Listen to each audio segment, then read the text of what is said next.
So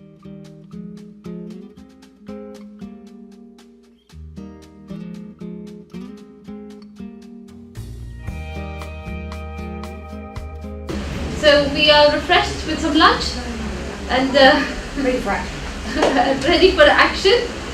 Good. This session is going to be more about hands, how we manage hands that have weakness, how we manage hands that are tight, contracted. Sue and myself are going to talk from different approaches. So as an occupational therapist, what do you do with the person? Because it's a multidisciplinary approach. As a physiotherapist, how would you facilitate the program?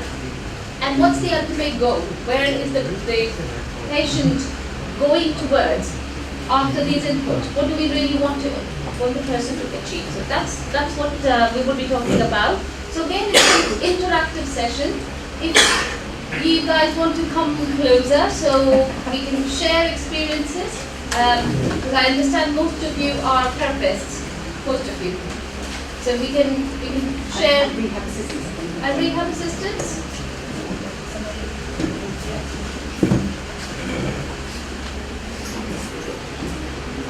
Okay, so the overview of the session would be, we will talk about hand therapy, different approaches that we use in hand therapy, splinting being one of them. What is splinting? Basic principles of splinting, types of splint that we commonly use in spinal cord injury, but not restricting just to spinal cord injury. It is quite universal. And a bit about materials that we use. Okay, what is your experience in hand therapy and hand splinting? We have lots of OTs here. What has been your experience?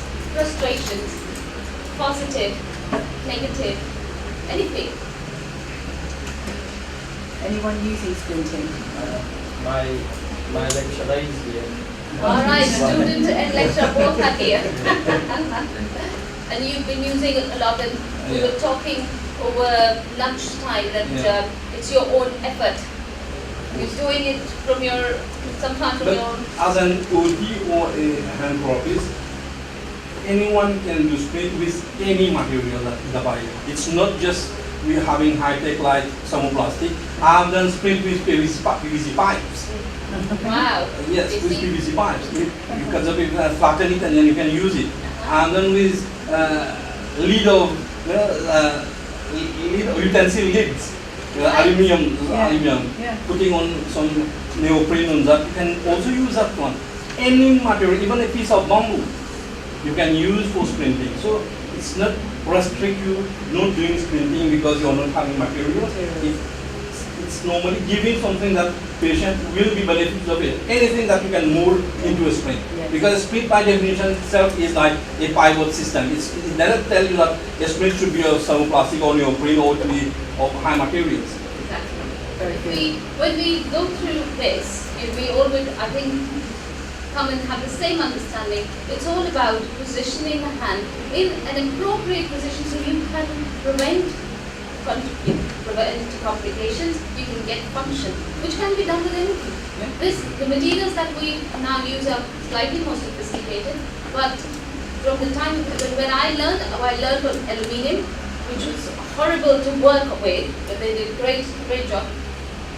In past splints we made with wood, plastic, plaster of Paris. But I still use plaster of Paris for wrist extension splints. And we still use It's it. really very nice, and it just takes some time to do it, but it becomes very nice. That's right, just a bit longer, isn't it? Yeah, of course. So try to think of any activity that you want to do without the use of hands.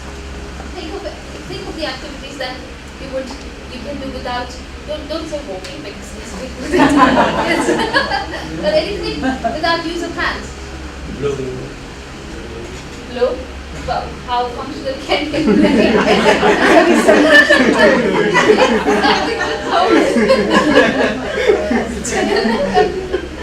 But it's hard to think. For everything you need hands, right? You will agree? Good. So our focus on this presentation as an OT as well. One of my favorite subjects is hand therapy, and is we teach our patients compensatory approach, where incomplete injuries or where recovery is not possible. Remedial approach, where we actually try to train the muscles back to do what they were meant to do, function and back to their strength. So we use both approaches. Splinting is actually integral in both approaches to get the balance of the muscle right. And when the balance is completely gone, there is no innovation to maintain what they have. So splinting is used in both approaches. It's an application of external device designed to apply, distribute, or remove forces in a controlled manner to prevent change in the shape of body region. This presentation is focusing on the hand, but splint is anywhere in the body. So that's why it's an external device. Then there are splints for legs, there's splints for trunk, there's splints for feet. So, but we will focus just on hands, and she can share her experience from feet and legs. So, basic principle. What do you think splints are used for? Some of you use the splints. Why do you yes? Your wrist was broken, okay. Okay. And were you in a lot of pain? You were in pain? And wearing the splint took some pain away? Yeah. So it was used to stabilize your wrist because you had broken it, put it in the right position to prevent pain or manage the pain. And you said very important thing, so that I could use my fingers, right? So that stabilizing the joint, hence you could use the fingers. So all these functions are a part of our splint therapy. So it protects the joint integrity by immobilizing, as in the case, they had for different reasons, but one of the reasons was to immobilize the wrist as well, keep it stable, no position. Maintain the correct joint alignment, right? So it is, we have talked a lot about joint alignment in the last 2 days. If we keep the joint in neutral position, so as there is no tightness of the muscle, the muscle is in optimum length to work. And that's why the splits are useful if the person cannot do it himself. Position one joint to improve the function of another joint. This is where you are saying, so that I could use my fingers, so I can position wrist. That is not the job of your split.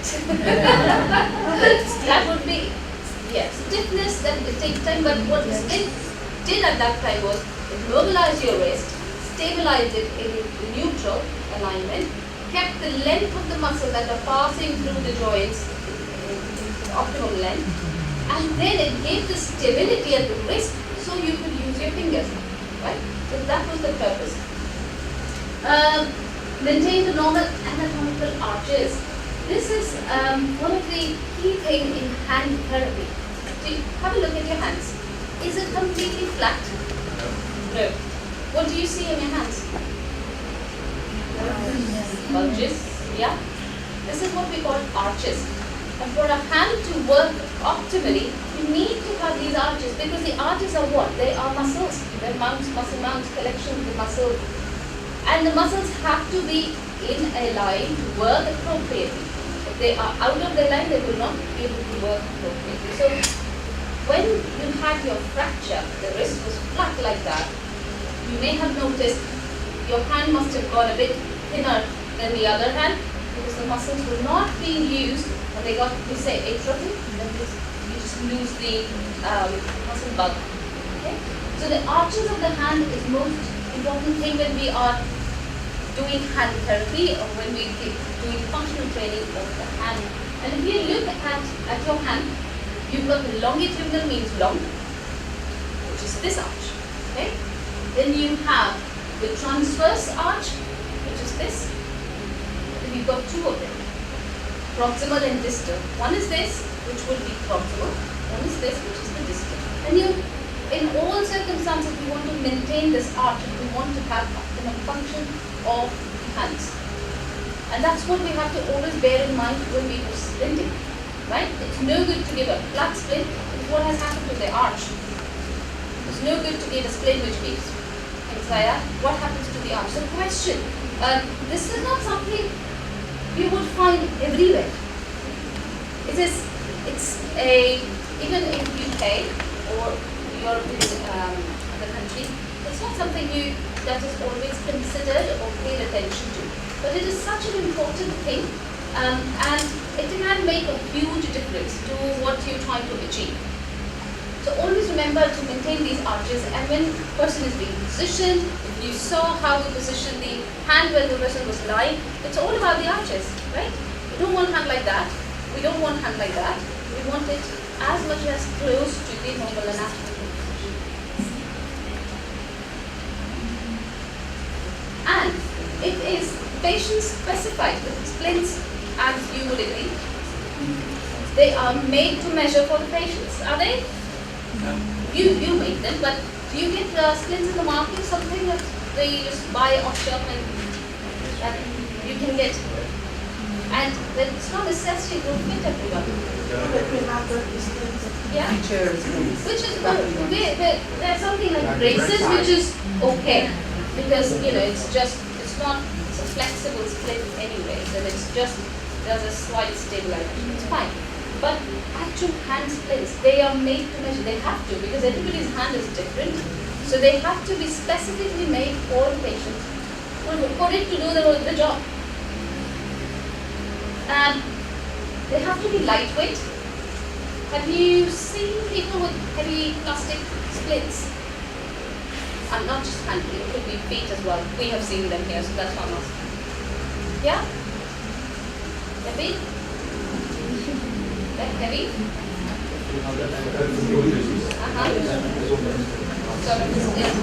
And they are big, they are heavy. The person, think about the comfort level of the patient. If he doesn't find it comfortable, he's not going to wear it. If the person can move and a splint of that sort is given, then they're never going to use it because it's a hindrance, right? So they have to be lightweight so the person can find it use it comfortably. And it has to be easy for the person to take on and off. If there are too many buckles, too many fat, they will not use it. However expensive splint you've given them, if they don't use it, it's a waste of time and money. So these basic things to look for. And when you give out a splint, you have to give clear instruction. When should the splint be worn? How long the splint should be worn? What precautions the patient should be looking for? So don't give out like if you give out a medication, you always tell the patient how many times this medication has to be used, what is the dose. It's the same thing. If they continue to wear a splint 12 hours a day, they're going to end up with sores. They're going to end up with more trouble than advantage. The function of the splint now, can we talk about function? What do you think the function of the splints are? To stabilize the joint, yes?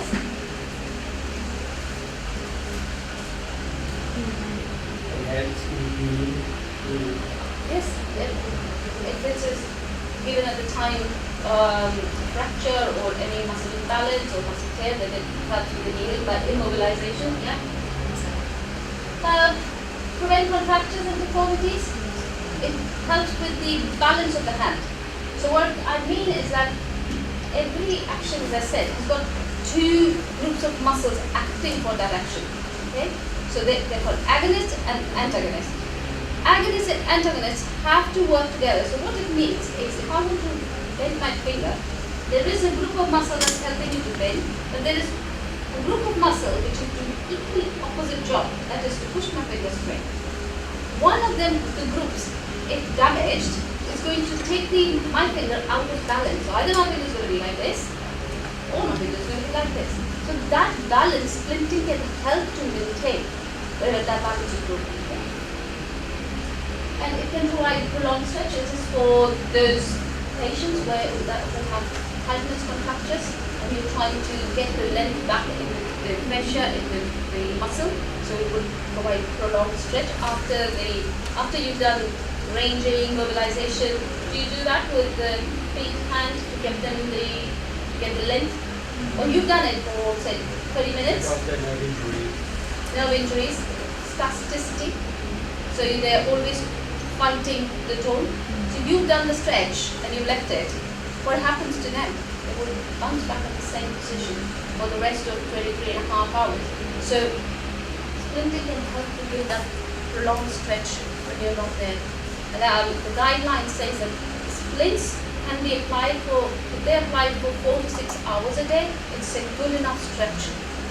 They don't have to wear it all day. 6 hours stretch is a good stretch, 24 hours. And most importantly, what does all that lead into? Why do we want to reduce the pain? Why do you want to balance? Why do you want to get the stretch? You want to get hands functional, right? That's the whole aim of our intervention. One of the other things I've said is maintaining hygiene. Has anybody had any thoughts about it? Why hygiene? People's hands with stroke. Stroke hands with Skin. very tight. Yeah. Like that. Over the time. It may not just be the skin, it's the sweat, it's the dirt. That would cause necrosis here, you will have fungus growth here. So that's again something you would be fighting. And if they could just have their hands open and if the hands can be washed properly, you will be preventing lots of trouble ahead. So we'll take each one and then we can talk about the other interventions as well. So maintaining muscle balance is that, as I said, the splint has to be carefully molded to support the weak muscles and counteract the pull of the stronger muscles. And that's what I said, thrown out of balance. And splinting is just a part of it. You will still have your own program of manual therapy. You will have a program of keeping the muscle in a good position, strengthening program. So you will talk about electrical stimulation that we use, activities. We use lots of activities. So over to you on the electrical stimulation program. I think a word of caution also with splinting is there is a good body of evidence that shows if you keep something covered without any sensory information going into it, you actually start to lose afferent information to your brain that says it's still there. So there is also good evidence that yes, use splints, but take them off and do stuff regularly. So you're not delivering good treatment if you just put people into splints and leave them for hours. Okay, it is very necessary with our high-level injuries who are complete and are not going to regain recovery. It's very much a program of maintenance. You're maintaining movement in the stronger muscles that are working and stopping secondary complications. In an incomplete patient, you cannot just put splints on and think you're doing a good job, because you actually are telling that hand in your brain that it's all just one big chunk now. Okay? So from a neuroplasticity point of view, that would be quite negligent. So you need to remove the splint and exercise and do stuff. Keep the splint on for a long time at night, have night resting splints. During the day, if possible, get the splints off and use the hands if it's appropriate, or reduce the splint into a smaller functional activity splint, which Eva will talk about. So I think, by sticking big Futuras and paddles on and thinking I've done a good job, you may not have done for all patients. I just want you to keep that in your mind. Be intelligent in the way you're thinking about using these adjuncts to your treatment. So what I wanted to show you, and I need a model. Who's not frightened of being electrically stimulated? Who's not frightened of electrical stimulation? Have you used electrical stimulation? Do you use that? Yeah. Okay, so this is a little tiny FES machine. A little tiny one. Okay. I'm going to sit down. Okay. So this is a dead cheap one. This is what our patients get and buy, okay, to take home, carry on their program. We have big, clever, posh, functional ones that do ever so clever things where you use biofeedback and it triggers the stimulation. You can play games on the computer and all sorts. So we have very expensive ones, but this is just your basic one. When we're looking at rehabilitating activity, she was telling you about muscle imbalance. I want you to think about a whole body system. Don't think about a hand or even just an arm. Think about a trunk with a shoulder and an arm attached to it. Because actually, there's no good just thinking about the hand. You're never going to improve the patient. If you have an incomplete patient with an incomplete scenario, stroke would be another good example. This patient's system is completely disrupted. It's not just their hand. And so we would be misguided to think we could affect a really good change by just working on our hand. So what we might do, so you could be a stroke or you could be a spinal injury with a tight hand. We can have a really dominant flexor hand, okay? And a dominant flexor pattern. Okay, and we could be thinking, well, we'll splint that, and put it like this and keep it splinted. Job done. Now we've got a splinted arm that's flexed, okay? So all this brain is hearing is flexion with a hand that I don't feel and don't know where it is. Not that useful, really. Would be I more just want to intelligent. intervene to say the brain, if you, for those who are medical professionals, so in homunculus you don't have brain mapping is, so every part has got a place, a representation, and hand and feet have got the Huge. face, right? And by just not using it, the MRI scans, the studies have shown that actually that disappears from the homunculus completely. So whatever now you're trying to do, it's not going to have an effect because brain has completely forgotten about That's the it. way it is. So hence, it's so important to, and hand and feet have got the maximum number of nerve endings. So the more stimulus you give, it's going to have double impact to the motor neuron system. Your brain's got some clever bits in it where it actually codes which bit of the body is against another bit of the body. So there's something called body schema, which I'm sure you're familiar with. There's also body descriptive structuring, which is actually where your body part is in relation to another body part. So it's a good complicated system. So if we wanted to try and affect change, I want you to practice. I'm going to get you to do some work in, and I usually do this with my OT colleagues. We'll do some work first. I'm going to work on reach to go and, I don't know, grab a cup so you can practice your hand-to-mouth drinking. So my OT colleagues will set that as a goal. So what we'll have done is, I would have probably got you in first for a good half an hour, 20 minutes, and I would have worked on sitting and trunk preparation. So I would have worked on getting my patient sitting symmetrically. I would have looked at getting some good alignment, weight bearing, feet nicely weight bearing on the floor, sitting in good alignment, good pelvic alignment. I'd probably come in and work around trunk and mobilise trunk to get some really good stability. And then I'd probably stick a pillow in or something, so I've got him in a really nice position, because we're going to do all this work with this arm. Now I guarantee, we talked about shoulders and scapulars being stuck back here, guarantee this flexed arm will have a retracted, depressed scapula. So I would then go in and I'd start to prepare here, and we'd start to work on some scapular stuff. I'd have the arm nicely rested in front, good visualisation of what's going on. I might even do lateralisations or work two arms at the same time, put another table here and ask my patient to work bilaterally to wake up the system. There are synapses across the spinal cord from one side to the other. This side's talking to this side, show it what it feels like, understand it. So we get this scapula working so that I've got some stability and some preparation. Now, I've got a lot of biceps activity, spasticity, or it could just be the overactive. It could be in somebody with a lot of overactivity, or it could be actually spasticity. So my options could be, and I've got this tight hand here, my options could be, I could put FES, actually can't get onto your tricep, but I could put FES on triceps, and then FES on wrist extensors. So I am going to then start to initiate the movement of elbow extension and wrist extension. And then we're going to reach for that cup. And so that's when we would then start to work in collaboration.